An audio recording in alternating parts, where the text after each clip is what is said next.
এই ইসরায়েল একটি সন্ত্রাসী দেশ, এদের কালো হাত ভেঙে দিতে হবে। আর কালো হাত ভেঙে দিতে হলে দুনিয়ার সকল মুসলিম উম্মাহ এক হতে হবে। সবাই মিলে এক বাক্যে একযোগে প্রতিবাদকে আরো কড়া করতে হবে এবং ইসরায়েলকে নিষিদ্ধ ঘোষণা করতে হবে।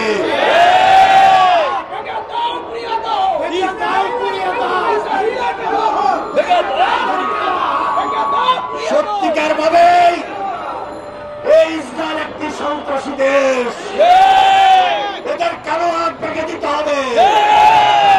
আর কালো হাত ভেঙে দিতে হলে দুনিয়ার সকল মুসলিম উম্মাহ এক হতে হবে। প্রতিবাদের ভাষাকে আরো জোরদার করতে হবে।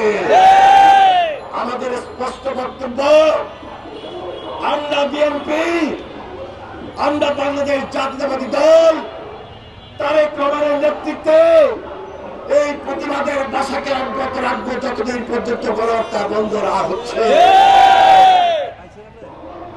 আমাদের এই বক্তব্য স্পষ্ট, অবিলম্বে জাতিসংঘে আলোচনা করে ইসরায়েলের এই দমন, এই বর্বরচিত হামলা, এই গণহত্যা এগুলা বন্ধ করার জন্য কঠিন উদ্যোগ গ্রহণ করতে হবে।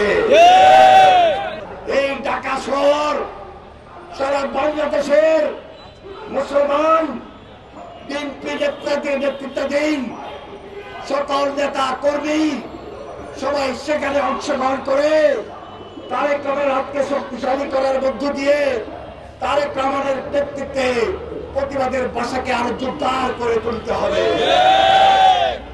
আমরা চাই একটা শান্তিপূর্ণ রাষ্ট্র, আমরা চাই একটা শান্তিপূর্ণ পৃথিবী যেখানে মুসলিম উম্মাহর একটা অবস্থান, একটা সত্য সিদ্ধান্ত, সত্য প্রতিবাদের ভাষা এবং অব্যাহত থাকবে, যার মধ্য দিয়ে এই দুনিয়াতে হানাহানি, রাজধানী, অত্যাচার, নির্যাতন, গণহত্যা সবকিছু একযোগে বন্ধ হয়ে আমরা যেভাবে একটা গণতান্ত্রিক দেশে আজকে জোরালোভাবে দাবি তুলেছি, হাসিনা যেভাবে আগ্রাসনের মাধ্যমে ভারতীয় আগ্রাসনের মধ্য দিয়ে আমাদের মুখকে বন্ধ করে দিয়েছিল, আমাদের বাক্যকে বন্ধ করে দিয়েছিল, আমাদের মতামতকে বন্ধ করে দিয়েছিল, আমাদের দেশের উপর অত্যাচার নির্যাতন করে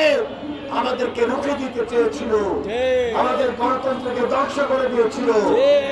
আজকে আমরা যেভাবে ঐক্যবদ্ধ হয়েছি, যেভাবে আমরা বাংলাদেশের মানুষ ফ্যাসিস্টের বিরুদ্ধে লড়াই সংগ্রামকে অবতীর্ণ হয়ে বাংলাদেশের গণতান্ত্রিক ধারাকে অব্যাহত রেখেছি, এইভাবে গোটা দুনিয়ায় সবাই যদি জুলুমের বিরুদ্ধে, অত্যাচারের বিরুদ্ধে, নির্যাতনের বিরুদ্ধে, গণহত্যার বিরুদ্ধে আমরা প্রতিবাদকে জাগরিত করি, আমার বিশ্বাস এই পৃথিবীতে মুসলমান যে একটা শক্তি, এই শক্তি প্রমাণ করে দিবে কোন অন্যায়ের কাছে আমরা ভবিষ্যতে মাথা নত করবো না।